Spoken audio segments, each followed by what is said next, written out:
Hello all, Stacy the Black Feather Intuitive. Welcome to our fifth and final Tarot Wine Phoenix Wisdom event. So excited to be seeing you here tonight. So excited to be offering this fifth and final experience. You're going to get to know the Phoenix phase soaring tonight. And we're going to be exploring one of the more popular, actually two of the more popular wine varietals, and learning a little bit about tarot, the tarot card that is paired with the Phoenix phase. And we're going to pair some wine with the tarot card because why not? It's fun. Learning tarot can be fun. Learning about our inner Phoenix and that inner wisdom that is required also can be really fun. So that's what this has all been about, a little bit of education for you, a little bit of opportunity to learn more about that tarot energy and a little bit more about the Phoenix phase and all that juicy good stuff. So hoping you guys have really enjoyed the last 4 sessions. The events. If you have not, and this happens to be the first time that you're joining, there are 4 other segments that you can access on my YouTube channel. They're all titled Tarot, Wine, and Phoenix Wisdom, episodes 1, 2, 3, and 4, and tonight's will be 5. So without further ado, I'm going to kind of dive on in here. And just so everyone knows, normally my shows are unscripted. I just kind of like go off the cuff. This one, because of, brevity isn't always my strong suit, and there's so much juicy information that I want to make sure that I'm giving to you concisely and clearly, I've sort of scripted it. So if you see me kind of reading across the screen, that's why. But I'm fully present with you guys and really excited to do this. So as I said, welcome to this final event, and we're going to be connecting with 3 of my favorite subjects, tarot, wine, and my favorite mythical bird, the Phoenix. So let's get to it. In the last night, on Thursday night's event, we learned about the Phoenix rising phase and enjoyed exploring a red Pinot Noir and a white Albarino as supportive experiences to embody what was the Fool card. Tonight, let's continue with the final phase of the Phoenix journey, which I said is Phoenix soaring, and why it is truly such a powerful mascot for our humanity, especially in the chaos and disruption of the world that we live in right now. And we're going to do this exploring how specific tarot cards can also help to support us through these Phoenix phases. So hopefully this experience that we're going to explore today gives you a completely fresh, unique perspective on the cards and have a little fun pairing the wine and get to know your own inner Phoenix a little better. So grab a glass of Cabernet Sauvignon, or you can grab a glass of Sauvignon Blanc. And don't drink it all too soon. Here we go. So very quickly, what's the deal with the Phoenix? To paraphrase, the deal with the Phoenix, that mythical bird that spontaneously combusts, turns into a pile of ash, and then rises out of that ash eventually, new baby bird wings wet, ready to take on the world. Why is this important to each and every single human? Because we are always in a state of change. The Phoenix represents the life, death, and rebirth cycle that we are always in. This is the cycle of the Phoenix, the cycle of life. It is the key to our self-awareness and to our ascension. For a more detailed explanation, you can go and check out the very first event that we did on Monday, September 25th. Where I do kind of a more in-depth explanation of the Phoenix, or you can watch my Rising Out of the Ashes video also on my YouTube channel. It talks about the 5 phases of the Phoenix in depth. For tonight's purposes, here's how I understand transformation. There are 5 Phoenix phases: burning, growing, emerging, rising, and tonight we're exploring soaring. So grab your glass and let's get ready to taste. So, Phoenix soaring. This is the Phoenix fully formed, wingspan unfurled, platform fortified, launching out into the world, embracing their new identity. They have chosen their path and are soaring along inquisitively, enjoying the journey. They apply their wisdom from previous iterations and gather new learnings as they explore their new world. They have become. You have accepted the opportunities offered by the universe and you move forward boldly with freedom and flow. You carry no fear as you fly in this new direction, only curiosity for what is available to your senses. You feel so completely connected to the energies around you in all things and use these energies to fuel your becoming. You are liberated. Investment in self, trust in the all that is, and a desire to go beyond your current limits for complete integration can be commonly experienced during this phase. You can reach your full potential. You've got this.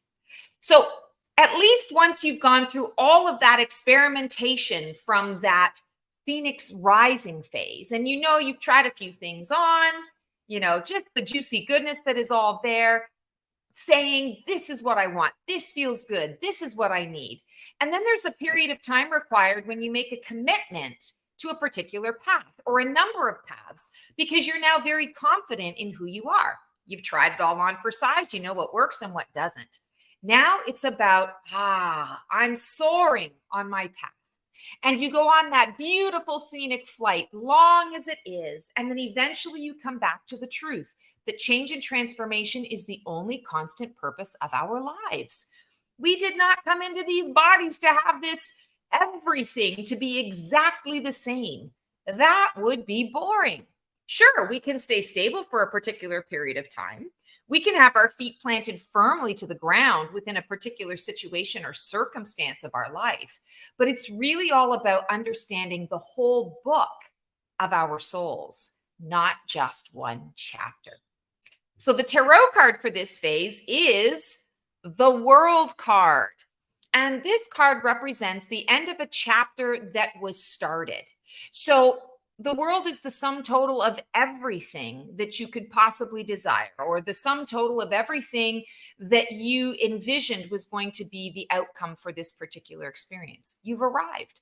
It invokes reflection on wisdom gained, a full circle approach to the journey. You can see that here. There's a full circular wreath in this depiction, and this is the Rider-Waite-Smith depiction, and a solid commitment to a new path. She's really happy, and she's got this beautiful purple scarf sachet material that's woven throughout her. It's representative of the path that she's comfortable taking. She's embracing it. She's embodying it. And the fact that it's purple also really connects us to that third eye, that intuition, also to our sovereignty.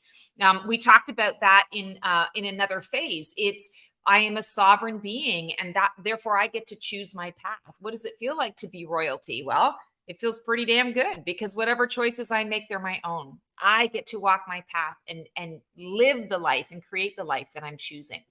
So the woman depicted in the victory wreath openly shares in the wisdom she earned and uses it to plan her next steps. There is excitement and determination for the chosen path ahead and a belief in her sovereign right to be there. She feels celebrated and guided, knowing that she made it through the last challenge, and on the heels of that experience is ready to up-level her game. Not out of a sense of competition with the world, but of service to her soul. So this is really important. And I'm just going to point out a couple of features here, and then I've got some other cards to share with you. We've got sort of the 4 elements represented in the cards here. Also, I want to say the cardinal signs of the astrology around this. We've got beautiful blue skies and clouds at the bottom. We've got her all depicted in white in the within the wreath. The laurel wreath is a symbol of victory. She's victorious. The white in the background is source, connection to source, that this has been a beautiful journey divinely ordained. That source energy or that divinity is there. And she's feeling confident in where she's going and growing. Also, this is a number 21, which breaks down into a 3, which is all about creation. And that's really significant to this cycle as well, because when we come to the end, this is the last card of the major arcana. So it symbolizes the first card being the Fool, the zero, the pure potential. The last card in the major arcana indicates the end of this particular Fool's journey and preparation, celebration of that end, that victory and what you've learned and the wisdom you've gained, and preparation for the beginning of the next, hence that next chapter. So really, really important, this card. And the Phoenix soaring phase is important because that's the phase that everybody really enjoys being in. That's the phase where you're like, okay, I got this. I feel comfortable in my own skin. I've got a clear path forward. I'm confident in the work that I'm doing. I'm seeing the fruits of my labor. I'm feeling very on purpose. I matter. So let's dive into a little bit of tasting, and then I'll show you some of the other card depictions. So for tonight's tasting, as you guys know, I'm a red wine girl, so I'm keeping it with tradition, and I'm doing a red wine. Although I will tell you, I do love a Sauvignon Blanc. So if you're choosing a Sauvignon Blanc as well, I know all about Sauvignon Blanc, and I'll be guiding you through that path as well. So this is the wine that I've chosen today. It's called Rough Day Cabernet, and I love it because it's got this beautiful dog on the label. And it's a fabulous wine from Bulgaria. And there's a really nice wine shop that I sort of belong to with a Bulgarian owner. And so they bring in all sorts of really unique wines. And this was the one that I chose tonight. So as you raise your glass to your nose and inhale, can you smell accomplishment and celebration? So sniffing into this glass, it smells divine. Keone, I'm hearing some background noise. I don't know if you're on mute or not. I was trying to fix something for you, but it has been fixed. All right. It's been fixed. Okay, awesome. So I am smelling when I'm sniffing in this lovely glass,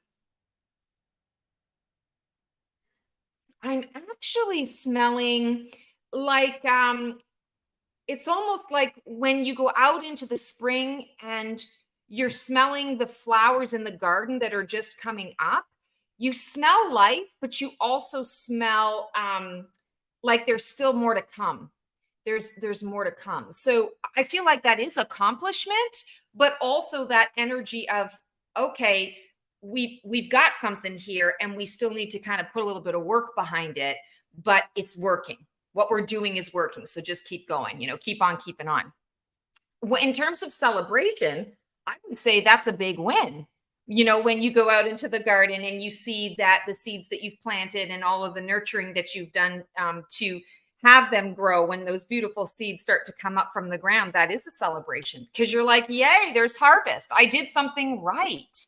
This is working. And there's a symbiotic relationship here. I know that what I contribute comes back to me, and it's a reciprocal dynamic. So definitely smelling that in this wine. Are there any elements that connect you to the wisdom of the experience and the gifts that it brings for you to carry forward?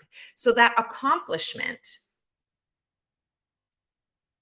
I feel like there's a bit of an earthy tone here. I'm feeling a minerality. We'll see what I taste, but feeling a bit of minerality to this. I'm feeling that there is some substance. There's some life. I also, in my mind's eye, keep seeing little flecks of diamond. And I feel like those little flecks of diamond are sort of like you can think about stardust. It's like everything is well, all is blessed, or all has been, given that little added extra boost or bonus. And I feel like that in itself is a gift. The element of the wine itself represents that you have learned that wisdom, but that there again is more to come. But there's enough of a solid foundation that you deserve these little flecks. You can pick them up as you go. It's almost like an Easter egg hunt, right? Like you follow the breadcrumbs, you keep going and you pick up more and more and more. And you already started off with some stuff in your basket. Now you're just adding to the basket. And it just brings so much more abundance to your world and to your life. And that is something that you're going to be able to carry forward. So I really am sensing that there's sort of this energy of this wine is a basket, that it's got some gifts in there for me, but it's also got room for me to add more to my experience. Let's look at the legs. We're going to swirl the wine in the glass and notice the color and the viscosity. Again, our wine legs and color will give you a clue into the intensity and overall effect of what you might be soaring into and the quality of the chosen path ahead during this phase. So as I'm looking at the legs in this glass, ooh, yeah, I didn't realize that I had swirled so high. I was like, I'm not seeing any legs. I had to take it right down.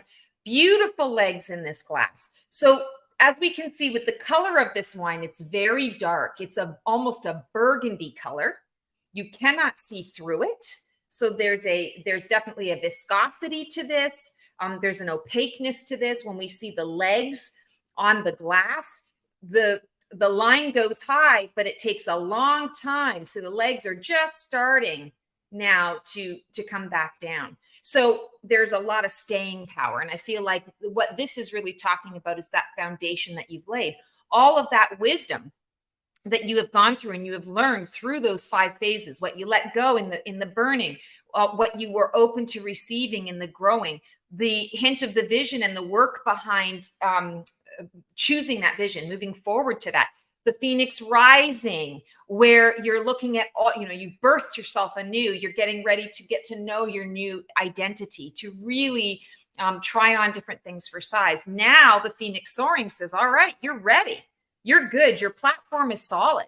Let's take off. Let's spread our wings. Let's fly. Let's do this, because now we have weight, we have substance, we have knowledge and wisdom that we can apply, and we can move forward without fear onto our path.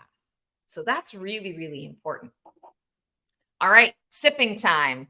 What does conviction taste like? The world card really does give us conviction. It's that commitment and conviction.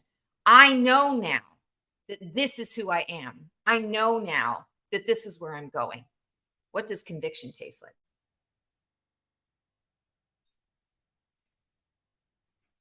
Ooh. Conviction tastes full-bodied.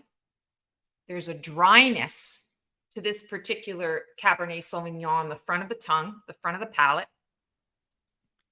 Leaves you wanting more. So I can't wait to take the second sip and see what that brings. There's a burst of fruit, a burst of rich berry fruit, but it's not overly sweet. It's kind of like, I want to say it's the Goldilocks. It's in the middle. It's just right. There's a nice balance. The next question we can think about, does the wine tell a story about its journey through the first sip?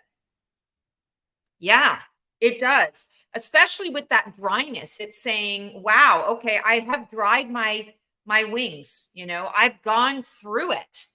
There is a story here. When I take that first sip, there's weight and body, and it's like I like to say certain cabs are thick like a meal, right? It's like a wine that drinks like a meal. This wine has that quality where I can tell that I've gone through, this wine has gone through multiple processes to age itself, to really soak in the flavor. It's been through some fire. It's been through some drought. It's been through some drowning as well. And as a result of all of that, it has really been able to enrich itself to become this thick, full-bodied experience. So let's take a second sip and see what comes through. And the second sip crosses the back half of the palate. There isn't like a burst, but there's more of a very pleasant overall, a covering of the mouth that says, all is well. You are safe. There is excitement to come. Take time to enjoy what I have become. Take time to enjoy the flavors of how I evolve and grow on your palate. And we're going to do a third sip and see what the rest of the story is.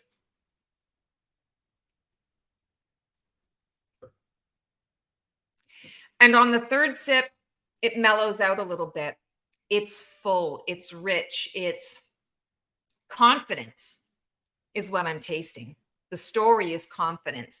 I've gone through all of this stuff, and yeah, you can taste the fire, you can taste the smoke, you can taste the drought, you can taste the drowning, right? The flooding that I had to find a way to survive and thrive through. And it only made me better. It only made me stronger.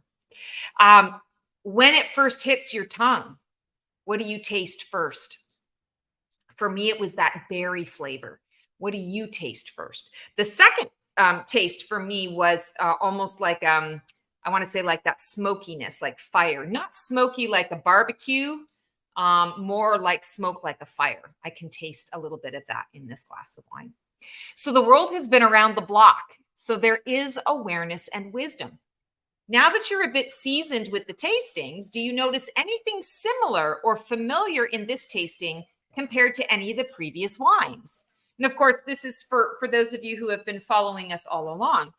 For me, what I'm noticing is, and I have noticed this kind of consistently throughout the tastings, I've been noticing more earthier flavors, and I've been noticing some minerality, not in all of them, but in, I think it was 3 of them that I was tasting. And I feel like this really speaks to Mother Earth saying, I've got you. I'm going to support whatever you need to do. Mother Earth isn't just the ground that we walk on. Mother Earth contains the air that we breathe and the water that we drink and the fire that creates life and cooks our food and keeps us warm and all of those wonderful things.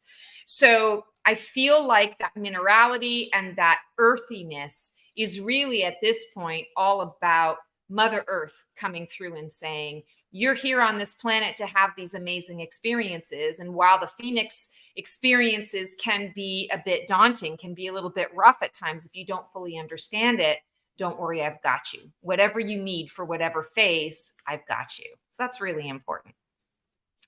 All right, so a Cabernet Sauvignon embodies the themes, and I'm going to just show you guys different cards here, different world depictions. Embodies the themes of the sum total of all that you've worked hard to achieve, coming to the end of a cycle, and the celebration of success. This red wine varietal is bold, structured, and exhibits flavors of black currant, blackberry, and cedar. There is a full-bodied weight to this wine, which represents the fullness of what was collected along the fool's journey, rounding out the arrival at the world. The richness of the flavors are a reward for staying the course, as well as fortification for the journey ahead. I'm just going to point out, in this card, we have a lot of, we have like the tree of life.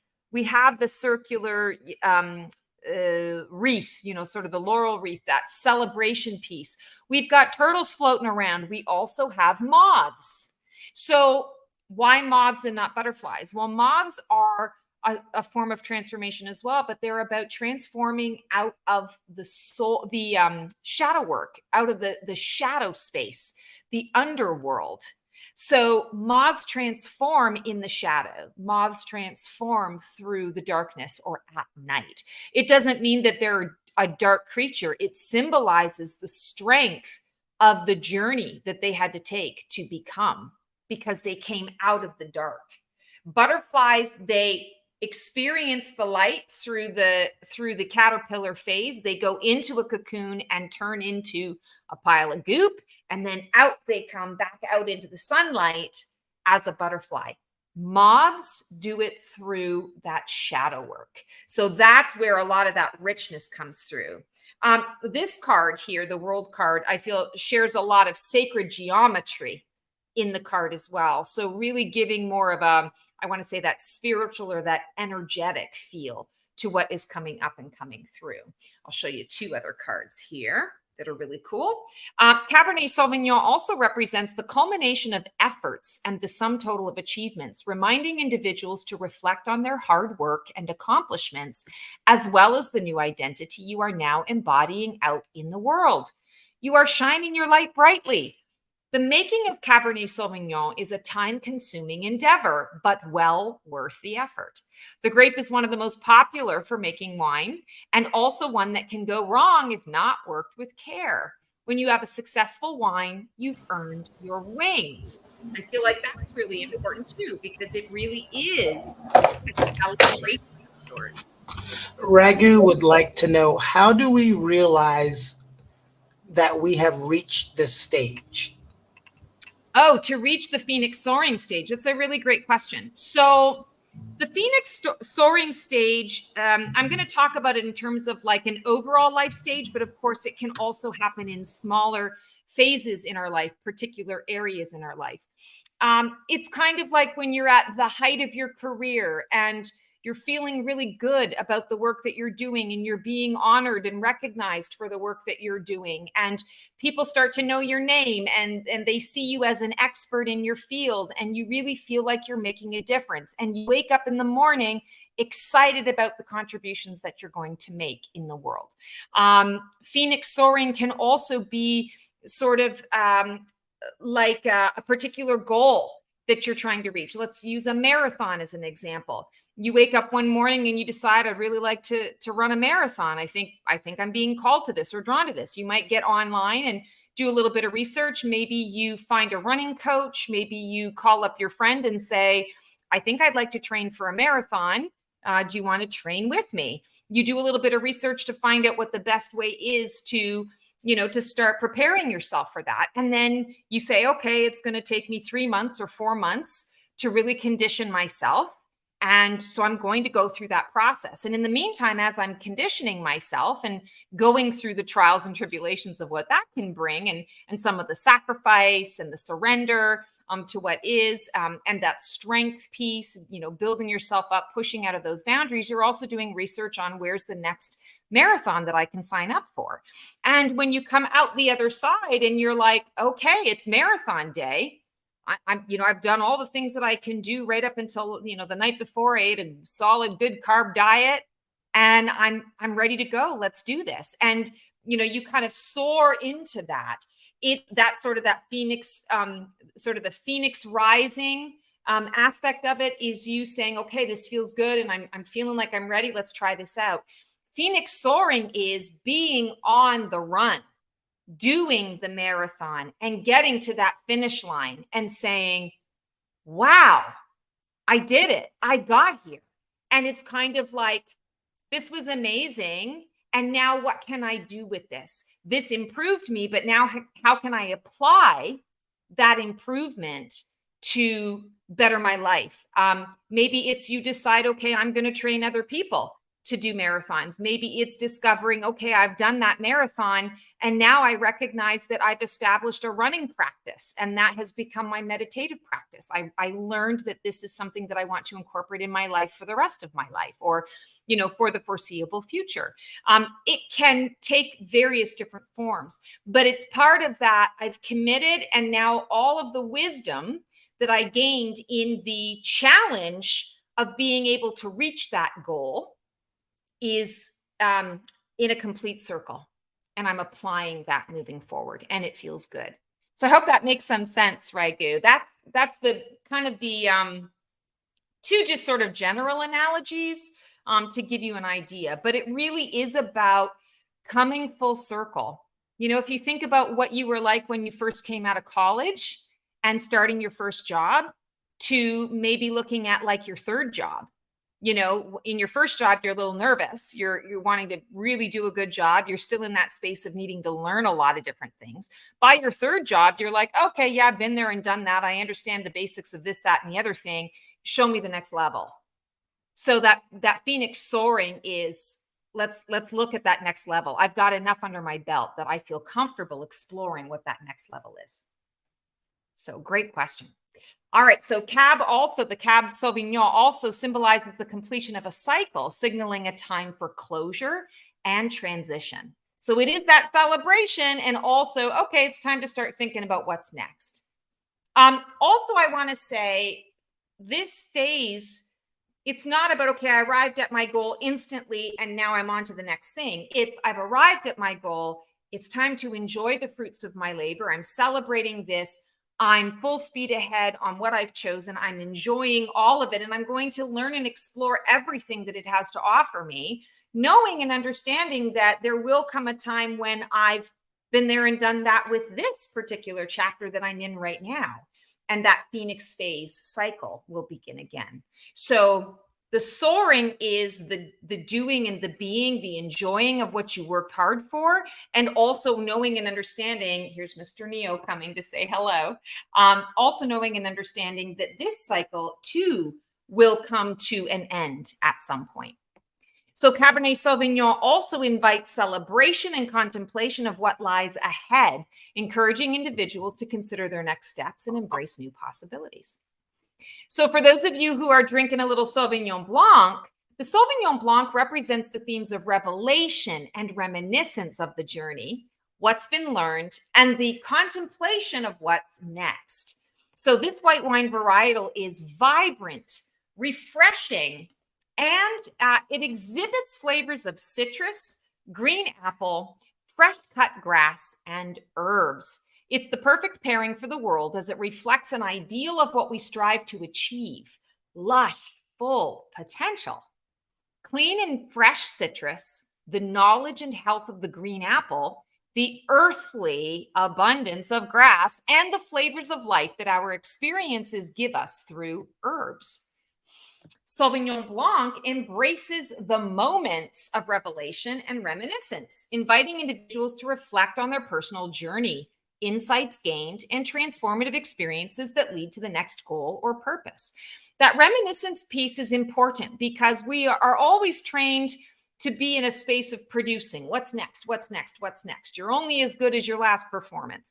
Well, Sauvignon Blanc and the world card say, no, yes, we can move into all of that, but we also need to really take time to reflect on how we got here. And how we got here is important because there was courage involved.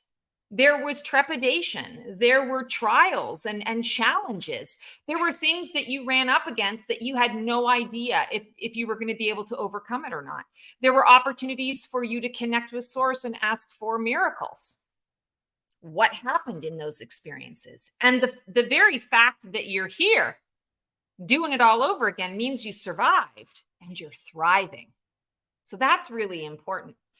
It also symbolizes the contemplation of what lies ahead, encouraging individuals to embrace the reality of their chosen path and move forward confidently with their intuition intact.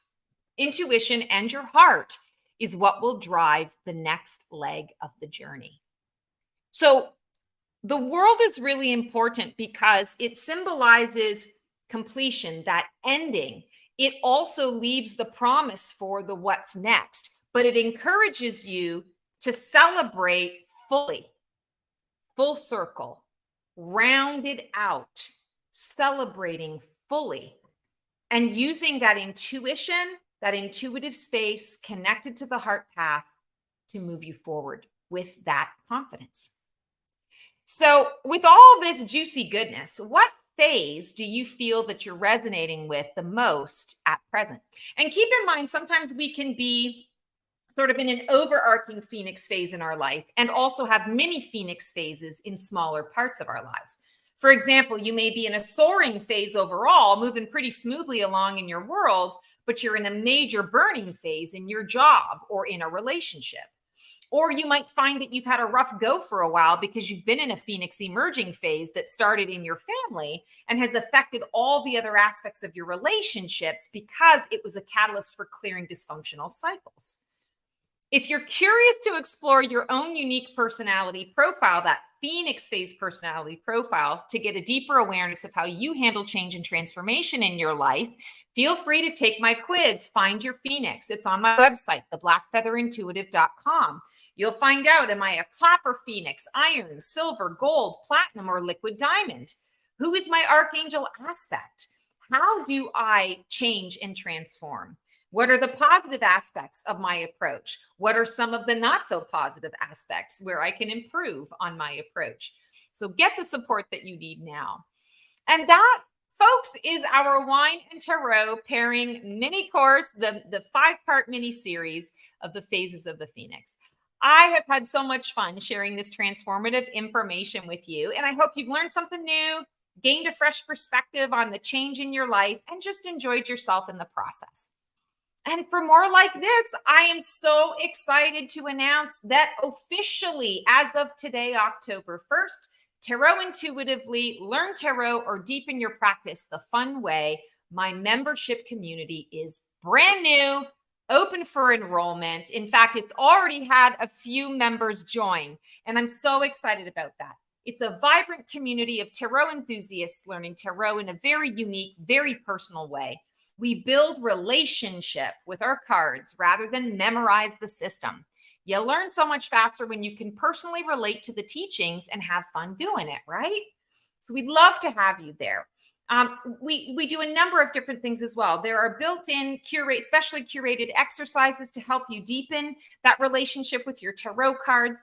There's a Page of Swords Society that gives you community with fellow tarot enthusiasts to bounce different ideas off of, to have fun exploring what their experience with the exercises, back and forth ideas, building friendships with like-minded people. Because let's face it, a lot of us who enjoy this kind of guidance, information, these types of tools, not everybody out in the world gets it.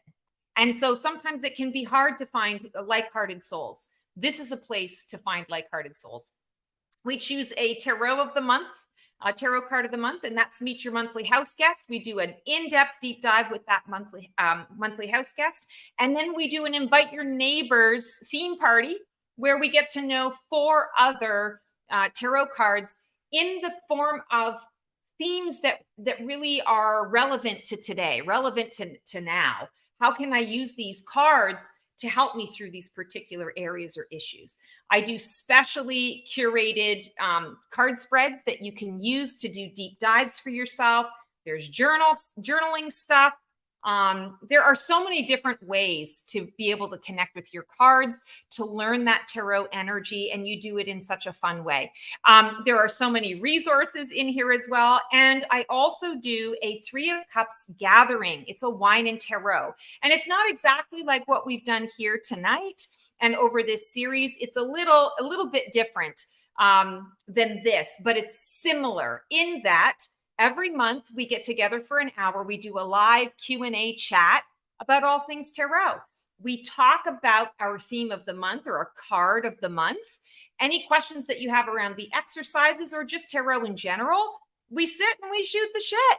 We enjoy a glass of wine, or if wine isn't your thing, bring a beverage of whatever you want and have some fun. I will pair wine with that particular card of the month, but it's a very small part of what that event is really all about. And it's about community, and it's about learning in a really relaxed atmosphere, all about the tarot, because it's not about memorization. It's about how we intuitively feel and what we intuitively receive from the cards to really be able to get that guidance that we're all seeking from this wisdom. So for all of you who are really looking to increase your support and your guidance, we would love to have you join. Keone has a couple of links that he's going to put in the comment. The links are in the description. We're having some technical difficulties. So if you look in the description of this video, you will have the links for everything that Stacy just explained. I want to give a special thanks because we cannot see you because of the technical issues, but I've talked to the people in YouTube. So special thanks for joining us tonight. Ragu, Karen Stenzel, Janet Bessie, and I pronounced your name wrong, forgive me, Tracy Marie, Brooke Burns, and that's it. Anybody else who I have not seen because you have not chatted, thank you for joining us tonight as well. Absolutely. Well, I don't know what the technical difficulties are, but hoping that everything is all right. So just a couple of things about those links. If you do want to join the Tarot Intuitively, the first 20 members who are joining this community get a free gift from me just for being there to sign up and becoming a founding member. So that's a little extra bonus, a little extra incentive to offer to you guys to join up, and just know that we're going to be communing monthly and doing it live. You get access to me live, where you get to ask me direct questions about all things tarot. So if you are already a member of my completely free Black Feather community on the Mighty Network, there is a special link for you to use in order to make that purchase for Tarot Intuitively. If you are not yet a member of my completely free Black Feather community, you're going to use the secondary link, the link below. And that simply just means that everything is housed in my community site. So you need to be a member of my overall community, which is completely free. And there's all sorts of fun goodies in there, and bonuses for you to engage with monthly. And within that community, you can go ahead and make the purchase of the Tarot Intuitively. So hopefully that's not too confusing. And I really have enjoyed spending this time with you guys. I always love sharing a glass of wine and talking tarot or anything metaphysical or energetic. So pour yourself a full glass of whatever you've been drinking or whatever current phase you're in or want to be in, and enjoy. I look forward to staying connected. I look forward to connecting with you for Tarot Intuitively. Let's learn tarot and transform well together. Thank you so much, guys. It's such an honor to be connected with you.